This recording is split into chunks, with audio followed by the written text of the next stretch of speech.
Shalom, Bapak Ibu Saudara. Kita teruskan studi kita, kristalisasi. Dan kita baru saja masuk ke dalam kitab yang baru, kitab Nabi Yeremia. Kita sudah, baru tema kedua, kita ambil dari pasal 2, pasal 3. Saya coba mengulangi dulu latar belakang lah ya, kita suara kenabian yang datang kepada Yeremia ini. Yeremia melayani kurang lebih 47 tahun, lama sekali ya. Ini diakui nabi besar lah ya setelah Yesaya.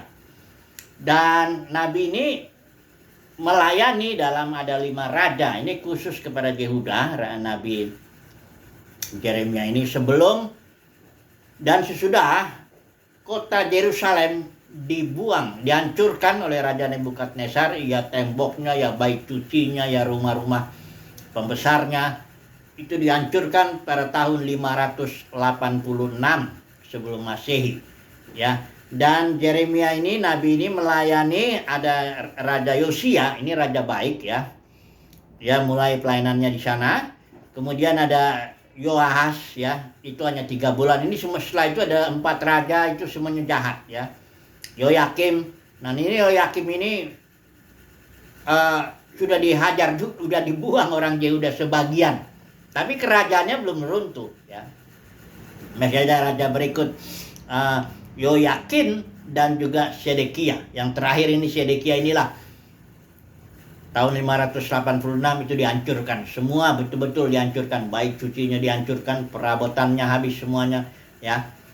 Jadi ada beberapa kali pembuangan, ada 3 kali setidaknya ini ya, serangan daripada Nebukadnezar ya untuk ke Yerusalem ini. Ada yang pertama, yang kedua. Yang pertama, yang kedua itu sudah diambil itu imam-imamnya, nabi-nabinya ya, rajanya juga itu ya. Kemudian yang kedua, ya, yang ketiga ini betul-betul habis semuanya. Tapi waktu pertama kedua itu bait suci belum dirubuhkan.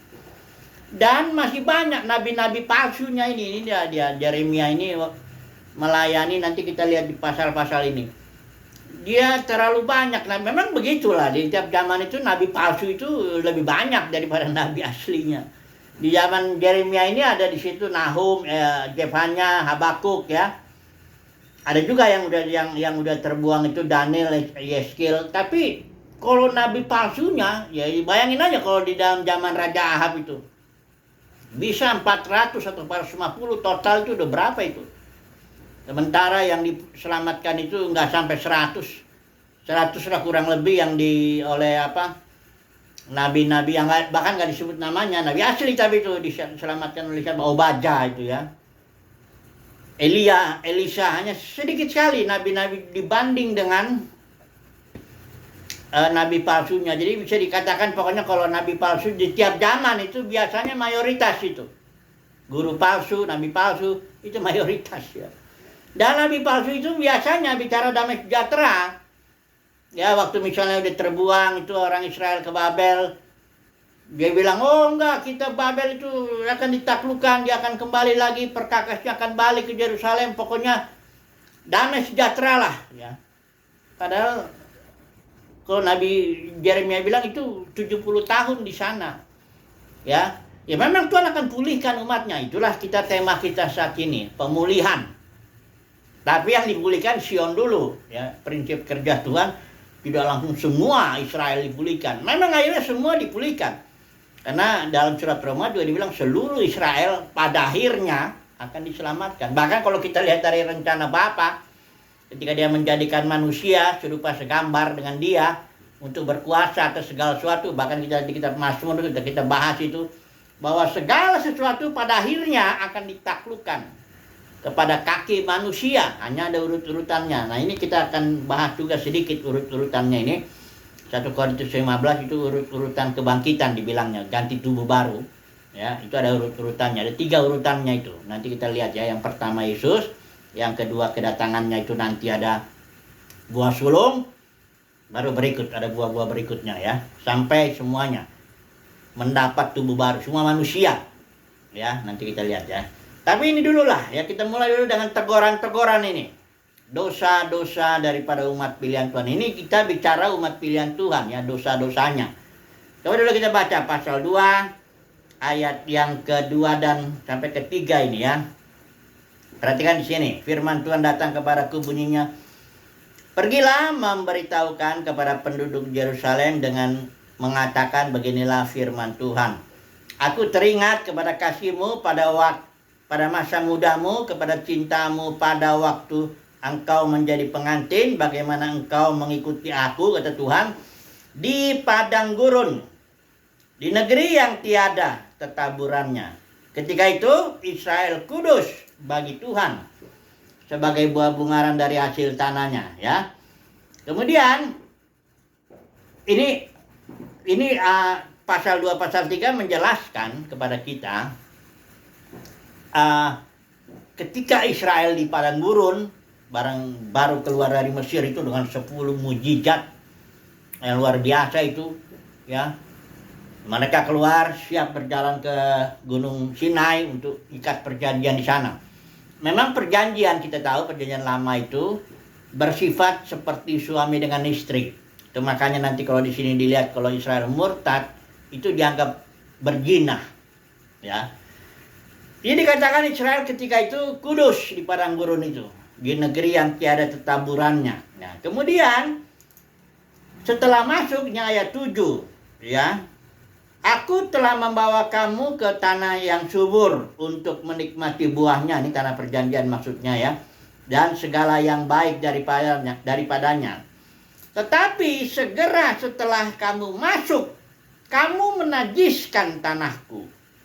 Tanah milikku telah kamu buat menjadi kekejian.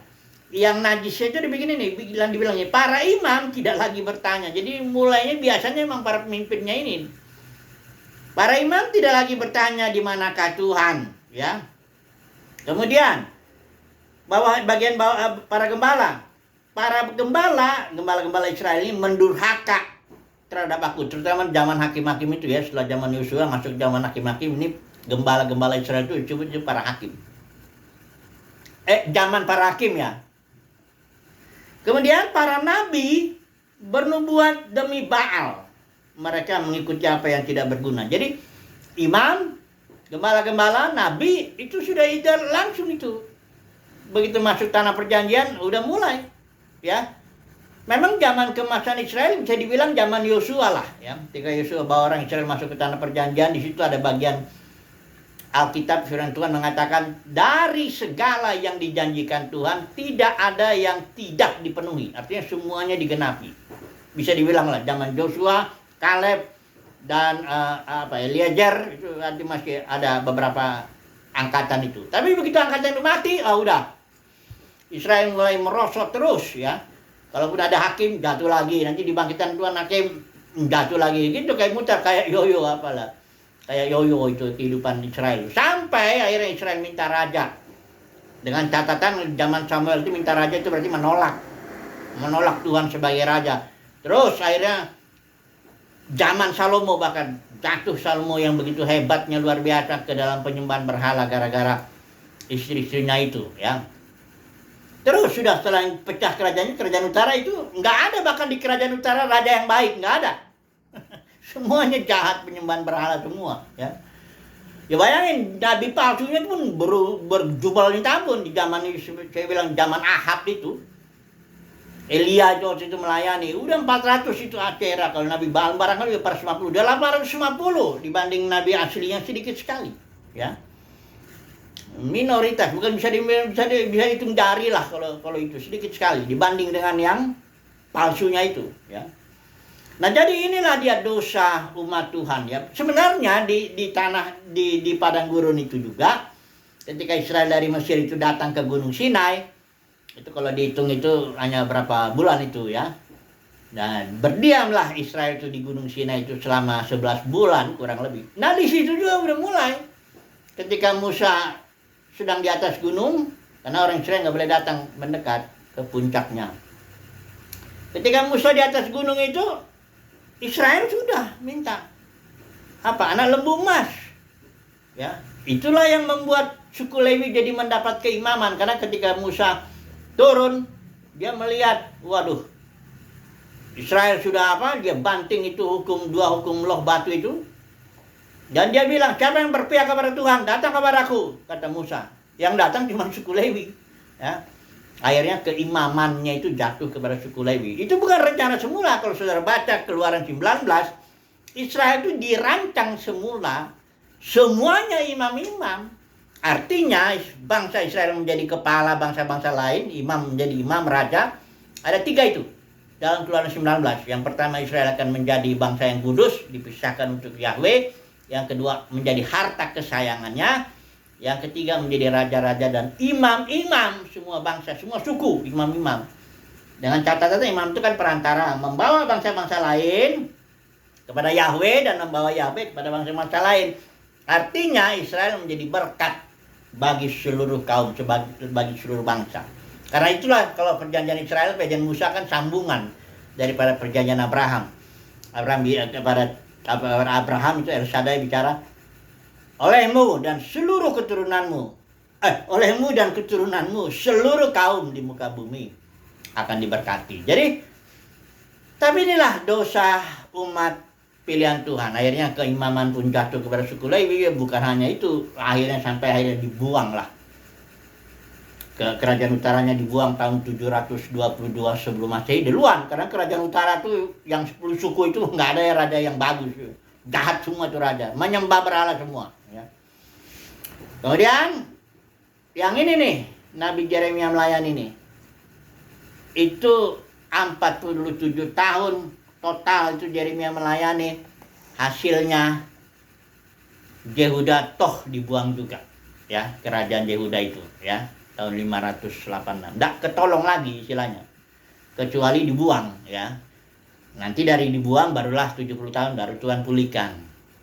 Nah, kita masuk di sini di pasal 2 ini. Pasal ini cuma dosa-dosa disebut ini, banyak ini kalau mau dibaca terus ini ya.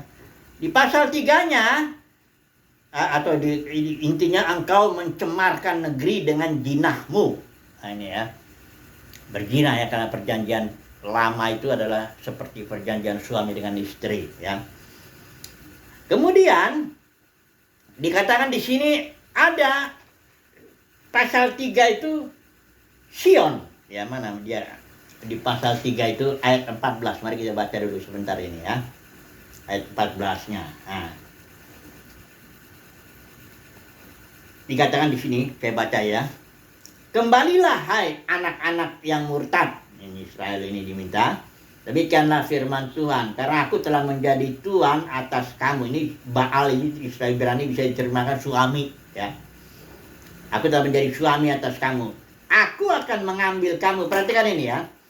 Aku akan mengambil, di sinilah pilihan Tuhan. Aku akan mengambil kamu seorang dari setiap kota dan 2 orang dari setiap keluarga, dan akan membawa kamu ke Sion. Sion itu kan kita tahu kota Daud itu dibilang. Kota di dalam kota. Sion itu ada di dalam kota Yerusalem. Jadi kalau Israel itu kalau di triloginya tanah Israel, kemudian Tuhan pilih namanya diletakkan di kota itu yaitu Yerusalem. Bahkan dari Yerusalem ada lagi ya kota yang namanya kota Daud, Sion. Nah, yang dipulihkan di sini kita lihat di pasal 3 ini ayat 14. Bukan seluruh Israel dulu atau bukan seluruh keluarga Yehuda, enggak. Tapi mulai dari Sion. Dipilih dulu 1 orang dikatakan di sini dari setiap kota, 2 orang dari setiap keluarga. Itu akan dibawa Tuhan dulu ke Sion. Nah, dalam prinsip Tuhan ini memang Tuhan tidak pernah bekerja dengan mulai banyak orang gitu. Penyelamatan Tuhan atau pemulihan Tuhan atau prinsip Tuhan bekerja itu dari yang sedikit. Bahkan bisa jadi 1 orang, dari Abraham. Terus bergerak jadi Israel. Dari Israel, Sion aja. Ya. Terus bahkan Yesus itu 1 orang. Nanti dipilih ya. Dari antara yang 12 juga ada yang 3 itu. tim innermost circle, katakanlah begitu ya. Jadi innermost circle, inner circle, baru outer circle, outermost circle. Itu murid Yesus itu bisa katakanlah keliling-keliling gitu ya, putaran-putaran. Jadi prinsip Tuhan bekerja sama seperti Gideon doa, kasus Gideon. Ketika Tuhan mau melepaskan Gideon itu, Israel itu di zaman itu dari tekanan Midian, kan Gideon udah dipilih dulu. Kemudian Gideon bawa, itu ada 32.000 orang dibawa Gideon untuk perang melawan Midian. Tuhan bilang ini terlalu banyak. Aku nggak biasa kerja mulai dengan banyak orang. Disaring dulu kita tahu siapa yang takut mundur. Itu yang mundur 22.000 orang. Jadi ada 10.000 sisanya. Yang 10.000 itu Tuhan bilang masih terlalu banyak. Saring lagi. Suruh naik bukit, suruh minum. Ada yang minumnya pakai tangan gini dengan sopan, lepasin ransel pakai tangan ya. Ada yang minumnya kayak anjing ngejilat-jilat sungai itu ya. Yang kayak anjing ini ada 9.700 orang, yang artinya yang tidak ada penguasaan diri. Jadi ditolak, tinggallah mulai. Bukan ditolak airnya nggak dipakai, betul enggak. Cuma ada 300 orang ini. Inilah dia Sion, katakanlah, inilah tim intinya dulu Tuhan. Nah, dari sinilah Tuhan menyelamatkan Israel dari Midian, dan akhirnya semua yang lain digerakkan berperang juga dengan Midian. Jadi gitu prinsip Tuhan, dari yang kecil dulu ya. Oke lah, jadi sekarang saya coba langsung masuk ke dalam aplikasinya ya. Israel, umat Tuhan ya, khususnya kerajaan Yehuda, gagal karena penyembahan berhala. Dan juga karena terlalu banyak nabi-nabi palsunya itu. Di zaman Yeremia nanti kita lihat, Yeremia berkali-kali dia berhadapan dengan ya imamnya juga nggak beres, ya nabi-nabinya juga nggak beres, gembala-gembala juga nggak beres. Terlalu banyak ya. Sehingga, dan ini nabi-nabi ini ngomongnya ya tentu berlawanan dengan Yeremia. Yeremia itu pesannya sangat tidak menyenangkan telinga umat Tuhan, nggak enak. Karena Yeremia bilang ini dosa-dosamu, satu. Kedua, ini akibatnya kalau nggak bertobat, ya, dibuang, ya. Sementara nabi palsu itu kebalikan. Enggak, Tuhan nggak bikin gitu kok. Ada di situ, Tuhan akan buat damai sejahtera di tempat ini, gitu. Kalau Yeremia bicara sekali waktu, nanti kita lihat itu pasalnya berikutnya, kita bahas itu nanti ya. Di bait suci, ya. Yeremia bilang ini bait ini akan dihancurkan ini. Malah Yeremia yang dipukul, mau dibunuh dan sebagainya itu ya. Kenapa kau bernubuat begitu? Ini bait suci ini, bagus ini katanya. Kata nabi-nabi palsu, kata raja-raja juga, imam-imam juga bilang begitu ya. Namanya imam kan, dia makan hidup dari situ juga ya. Gimana kalau dibilang bait sucinya mau dirubuhin ya? Jadi begitulah kondisinya Yeremia dalam melayani ya. Pesannya betul-betul tidak menyenangkan telinga umat Tuhan. Maka nggak ada yang mau bertobat. Bukan hanya nggak mau bertobat, jadi susah bertobat gara-gara guru palsu ini loh. Gara-gara nabi palsu ini. Gara-gara imam-imam palsu ini. Ini yang bikin susah bertobat. Karena pesan daripada nabi-nabi palsu, guru-guru palsu, imam-imam palsu, semua gembala palsu itu selalu menyenangkan telinga. Ini persoalannya. Nah, kalau telinganya senang, berarti Tuhan baik, Tuhan nggak melihat dosa kita, Tuhan damai semua dia gitu. Padahal sekarang kita masuk dalam dunia kekristenan lah. Berapa banyak orang dalam yang bicara tentang dunia kekristenan, bahwa dunia kekristenan itu udah parah banget, ya. Ini dari mana saya lihat ini? Baca aja gini, ya, dari Injil Yohanes, dari surat Yohanes lah semua. Itu gereja satu sudah jatuh. Kita tahu gereja itu jatuh gara-gara Kisah Para Rasul 20, para pemimpin itu dengan ajaran palsu menarik murid-murid kepada dirinya, kepada para pemimpin ini. Tadinya murid-murid ikuti Roh Kudus, karena di dalam Kisah Para Rasul 28, Kisah Para Rasul itu istilah Roh Kudus dipimpin Roh Kudus melarang, dipenuhi Roh dan sebagainya. Itu ada 70 kali dari pasal 28 pasal aja. Jadi murid-murid tadinya ikut yang Roh Kudus, dipimpin Roh. Ibadahnya ibadah dalam Roh dan kebenaran. Ikutin pimpinan Roh. Kemana saja, ya, baik dari Paulus Petrus maupun Ananias yang kecil, bukan Ananias yang dengan Safira, bukan itu. Ananias yang numpangin Saulus itu, ya. Semuanya ikutin pimpinan roh. Filipus penginjil, begitu semuanya, ya. Dan uang yang dikumpulkan di gereja mula-mula itu dibagi untuk janda-janda, orang-orang miskin, orang susah, yatim piatu, apa semuanya. Tidak ada yang mau pemimpin bangun gedung lah, habiskan uang untuk atau tarik uang dari jemaat itu perpuluhan, buat sulung, macam-macam, nggak ada. Mereka digerakkan roh semuanya. Ada yang punya 2 ladang, kasih 1. Ada yang begitu semuanya, hidup dalam roh lah. Ini kisah Rasul 20 di akhir pelayanan Paulus itu. Ketika Paulus mau datang ke Yerusalem, dia berhenti dulu di kota Miletus. Yang dipanggil itu penatua dari gereja Efesus di Asia itu. Di situ Paulus bilang, serigala ganas akan menyerang kalian. Aku tahu, kata dia. Apa ganasnya serigala ini?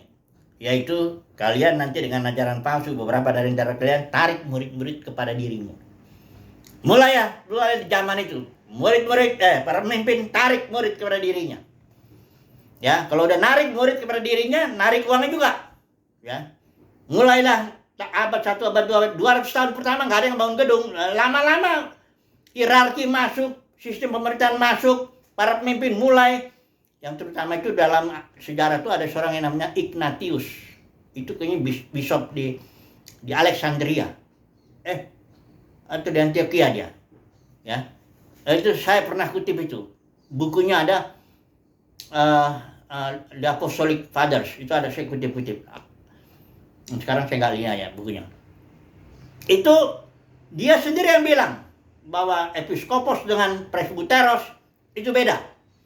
Tadinya para penatua itu selalu jamak dan disebut dalam 2 istilah Yunani, episkopos berarti melihat dari atas, bisa dalam dimensi surgawi dia melihat, dan juga presbyteros dewasa. Tapi Ignatius bilang tahun 117 Masehi itu kurang lebih, enggak, harus ada 1 di atasnya, episkopos, bishop. Ya, dari antara ini harus ada bishop 1. Akhirnya antara bishop per kota, dulu kan per kota itu para penatuanya itu bertarung lagi. Siapa di antara kita lebih hebat nih? Oh, Bishop Agung. Di atas Bishop Agung ada lagi. Namanya manusia. Udah cinta jabatan, cinta kedudukan. Karena dari jabatan itu dapat duit, dapat kemuliaan manusia. Itu. Kenapa? Ya kayak kami juga dulu. Saya boleh bersaksi itu. Kami juga mulai, saya dari muda, ya, kita bikin 5 kepenatuaan istilahnya. Kita pengen dari awal lah. Kita ini harus kita lihat, para pemimpin gereja nggak boleh 1, nggak boleh sistem gembala sidang. Memang gembala sidang 1 orang berkuasa atas umat Tuhan itu nggak ada. Itu setelah kekristenan jatuh baru ada itu gembala sidang itu, nggak ada itu tadinya. Mana ada sih gembala sidang di Yerusalem itu siapa? Gembala sidang di Antioquia, gembala sidang di Korintus, Filipina, nggak ada. Semuanya itu dipimpin oleh tim. Nah kami juga gitu, tim, ayo kita bangun 5 orang. Saya paling muda, tapi karena masing-masing semua ingin nomor 1. Ribut semua, pecah. Itu dalam diri manusia itu, bagi laki-laki barangkali yang terutama itu ingin tahta, itu jabatan. Ya, di situ dia akan ada harga dirinya.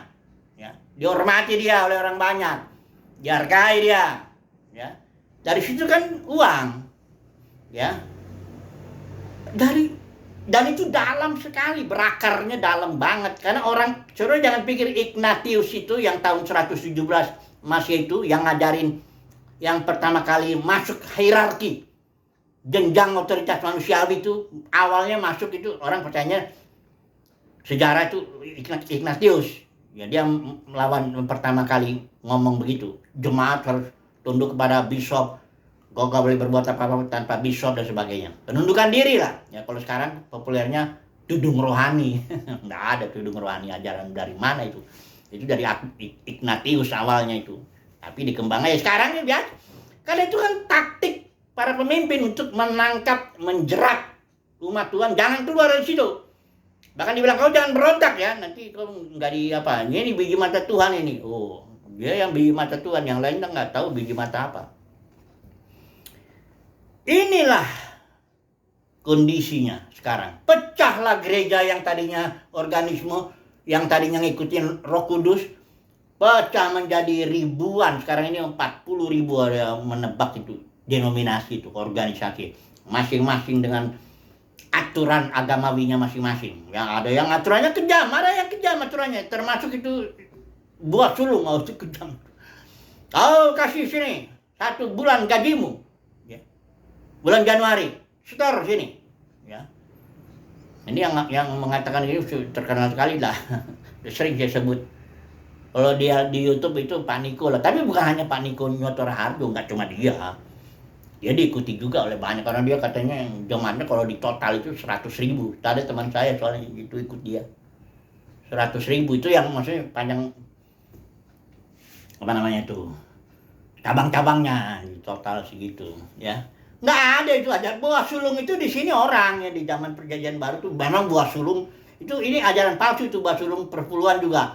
Sama itu, karena aslinya ada. Kalau palsu itu kan berarti ada aslinya. Aslinya dia dalam konteks Perjanjian Lama itu asli. Ajaran buah sulung, ajaran perpuluhan ada. Tapi kalau di dalam Perjanjian Baru nggak ada lagi. Karena itu sudah genapi semuanya, ya. Jadi para pemimpin di gereja itu pecah, dan sekarang ini dalam dunia kekristenan ini nubuatnya nih. Dalam 2 Timotius itu ya, saya masih ada waktu sedikit sebelum saya ambil kesimpulan nih. Bahwa pemulihan itu mulainya dari Sion nanti. Barangkali 1 Korintus 15 ya, kita lihat lagi nanti persempatkan. Ini dia nubuatnya dalam 2 Timotius 3, kondisi kekristenan, ya. Setelah menjadi sistem atau dunia, kosmos itu dunia. Nah, tapi judul Elai ya, ini keadaan manusia pada akhir zaman. Sebenarnya bukan manusia akhir zaman, bukan seluruh manusia yang Paulus nubuatkan ini. Itu artinya ya manusia seluruhnya juga itu, tapi yang utama itu justru umat Tuhan. Karena perhatikan ini 2 Timotius 3 ini ayat 5. Secara lahiriah mereka menjalankan ibadah mereka, tapi pada hakikatnya mereka memungkiri kekuatannya. Siapa yang secara lahiriah menjalani ibadah? Kayaknya maksudnya umat Tuhan, namanya juga ibadah. Ikutin ritual, datang hari Minggu, ya ikut bayar ini, ikutin ini. Tapi sebenarnya dalam batinnya nggak gitu. Batinianya nggak cinta Tuhan, nggak cinta firman Tuhan, nggak cinta, ya gitu-gitulah, ya. Kemudian ayat 7, walaupun selalu ingin diajar, namun tak pernah dapat mengenal kebenaran, sama seperti Yanes yang menentang Musa. Ini kan umat Tuhan. Jadi di judulnya ini harusnya keadaan dunia kekristenan pada akhir zaman. Bukan kira-kira, memang harusnya begitu judulnya, ya. Di sini kan hamba uang lah, ya. Membuang, menyombongkan diri, itu semuanya untuk dunia ini loh, dunia kekristenan loh. Ya, nubuat ini. Makanya Rasul Yohanes bilang, Rasul Yohanes yang paling menggunakan istilah kosmos yang dengan makna kejatuhan ini. Karena dia bilang gini, janganlah kamu mengasihi dunia, pasal 2 ya. Ayat 5, janganlah kamu mengasihi dunia dan apa yang ada di dalamnya. Ini sekarang dunia ini siapa? Karena kita harus tahu istilah itu ditentukan oleh konteksnya, konteks kalimatnya, konteks sejarahnya dan sebagainya. Dunia kan, kalau Yohanes 3:16 kan dibilang, karena begitu besar kasih Bapa akan dunia. Nah, dua yang dimaksud di situ ya semua manusia, ya. Sisi dunia. Tapi kalau Rasul Yohanes bilang, jangan kamu mengasihi dunia, berarti dunia yang di Yohanes 3:16 itu beda dengan yang di sini. Memang beda. Karena yang dimaksud Rasul Yohanes dunia itu barangkali 99% kali istilah dunia itu menurut Rasul Yohanes yang dimaksud itu adalah kosmos atau sistem kekristenan yang udah jatuh. Karena ajaran Jebel, Biliam, Nikolaus, ya. Jadi ya paling ada Yohanes 3:16 atau ada lagi ia datang ke dalam dunia, tapi dunia tidak menerima. Dunia itu ada geografis, ya, Yesus datang ke Palestina. Ya seberapa aja ya. Tapi selebihnya itu tentang dunia kekristenan. Dikatakan di sini, sebab semua yang ada di dalam dunia, maksudnya ingat ya ayat 15 itu konteksnya itu dunia kekristenan, dunia keagamaan, ya. Sebab semua yang ada dalam dunia kekristenan, keinginan daging itu pertama, keinginan mata dan keangkuhan hidup. Ya namanya uang dan jabatan sudah masuk, suruh bayangin aja. Orang kalau udah beragama, katakanlah ini udah jatuh dalam agama. Kan Yesus datang bukan bawa agama, dia mau datang bawa hayat, hidup. Kalau sudah jatuh agama itu di dalam sistem, ya, sistem dunia yang secara umum itu, sudah pastilah di situ perebutan uang, perebutan jabatan, ya, perebutan kemuliaan manusia, udah pasti masuk itu keinginan daging, pikiran mata, gangguan hidup pasti masuk gitu ke dalam dunia kekristenan. Kenapa? Karena dunia itu, dua kekristenan udah sama dengan dunia secara umum. Sistem ya, sistem ekonomi, sistem politik, sistem sosial, dalam itu sama aja. Makanya kalau membaca kepemimpinan dunia itu ya sama, itu bisa diterapkan juga. Kan kepemimpinan, makanya dagang, di dunia ini kan dagang ya. Kalau orang mau kerja ditanya, jual dulu. Artinya apa yang bisa kau berikan kepada kami? Ya dagang itu tidak harus uang yang ya atau barang, enggak. Itu kemampuan juga bisa dijual. Apapun di dunia ini harus dijual. Ada sesuatu yang kita jual baru orang beli. Ya, jual dulu biar kami beli kira-kira gitu. Ini juga dunia kekristenan, wah dagangnya luar biasa. Apapun didagangkan, mau firman kayak mau sampai minyak, urapan minyaknya itu didagangkan. Itu saya lihat itu, saya katanya Benny Hinn udah bertobat, dia jual pernah minyak segini $20. Saya lihat itu di TV TBN, Trinity Broadcasting Network. Saya lihat langsung dengan mata kepala saya sendiri, dia jual $20. Benny Hinn beberapa kali dia datang ke sini, ke Indonesia. Jadi dunia, jadi kekristenan sudah jatuh. Nah, bagaimana cara Tuhan memulihkan dunia ini? Karena kita dilihat di 1 Korintus 15 ini. Pokoknya kita nggak usah baca, waktu itu sudah dikit lagi. Dalam kekristenan, dalam surat Korintus jelas itu ada pemulihan segala sesuatu. Pertama yang bangkit itu Yesus dengan tubuh baru, ya. Kedua nanti ketika kedatangannya kita, umat pilihan Tuhan, karena dalam kekristenan banyak yang dipanggil, sedikit yang dipilih. Sion itu hanya sedikit yang Tuhan pilih hanya, ya, buah sulung. Kemudian nanti buah-buah berikut sampai Bapa menjadi semua. Di dalam semua Bapa bisa mengekspresikan kemuliaannya di dalam semua manusia dan melalui semua manusia. Kira-kira begitu ya, prinsip Sion itu, pemulihan Sion. Haleluya.